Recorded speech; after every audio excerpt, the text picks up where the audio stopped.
అద్భుతమైనటువంటి స్వచ్ఛమైన తెల్లని పట్టు వస్త్రాన్ని ధరించి మెరుస్తున్నటువంటి కన్నులతో అందమైనటువంటి కర్ణాభరణాలతో స్వామి ఆ పురారిగా ప్రయితముడైనటువంటి స్వామిని మేము గోవిందా అని పిలుస్తుంటే చాలు చిరునవ్వులతో ఆశీర్వదిస్తున్న స్వామి మీకు నమస్సుమాన్యులు అంటూ భక్తులందరూ కూడా ఆ భగవాను కీర్తిస్తున్నారు.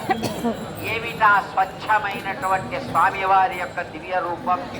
అహో నిర్మలం, అహో నిర్మలం నిత్యమాకాశ రూపం, జగత్కారణం సరరూపం. ఇప్పుడు ఎలాగైతే చంద్రుడు రాత్రి సమయంలో ఆ దివాకరుని యొక్క ప్రభావంతో వచ్చిన వాడు నిశాకరుడుగా రాత్రిని చేసేటువంటి వాడు చంద్రుడిని నిశాకరుడు అంటారు. పగటి సమయాన్ని చక్కగా ప్రకాశింపజేసి దాన్ని నిర్మించేటువంటి వాడిని దివాకరుడు అంటాడు.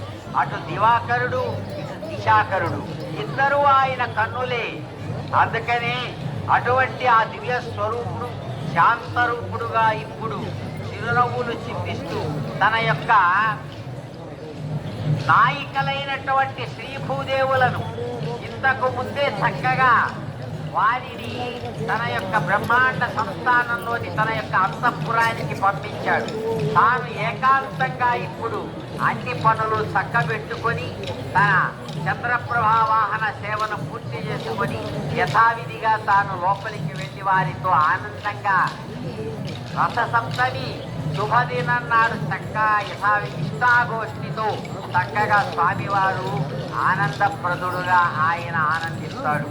అహో మత్స్యరూపం తథా కూర్మరూపం, మహాక్రోఢ రూపం తథా నారసింహం, భజే కుబ్జ రూపం విభుంజామదజ్ఞం, ధరంతం మురారిం భజే వెంకటేశం.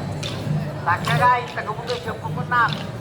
తాను చేయదలిచినటువంటి కార్యాన్ని పూర్తి చేయడం కోసం ఈ విశ్వం యొక్క వైభవాన్ని తాను ఇమడించడం కోసం విశ్వం యొక్క ప్రభావాన్ని తాను ధర్మ సంరక్షణ అనేటువంటి బాధ్యతగా స్వీకరించి ఎవరైతే దశావతారాలను స్వీకరించాడో అటువంటి మత్స్యరూపిగా వచ్చినటువంటి వారు ఆయనే.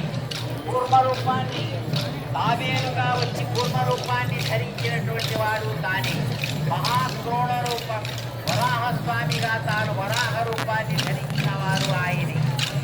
నారసింహ రూపంతో తాను అందంగా ఉన్నాను, అన్ని పనులు తాను ఒక్కడే చక్కబెట్టగలిగిన వాడిని అని చెప్పుకుంటూ ఎవడైతే భక్తులు కోరుకున్న మరుక్షణం భక్త సంరక్షణార్థం కృష్ణ శిక్షణార్థం ఎవడైతే నారసింహుడుగా వచ్చాడో అటువంటి నృసింహస్వరూపుడు ఆయనే.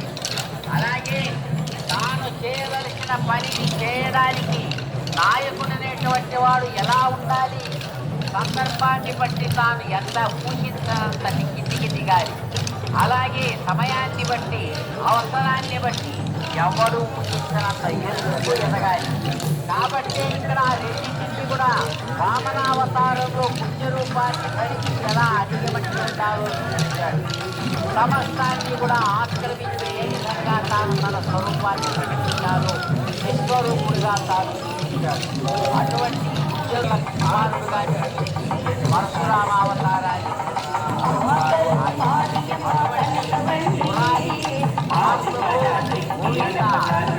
నాయక అడుగడుగు దక్కాలవాడ మీకు శరము శరము అంటూ ఆయన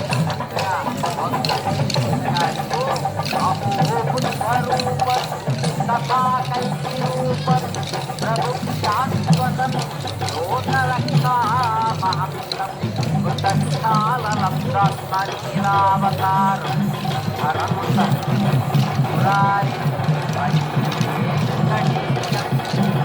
అటువంటి అద్భుతమైన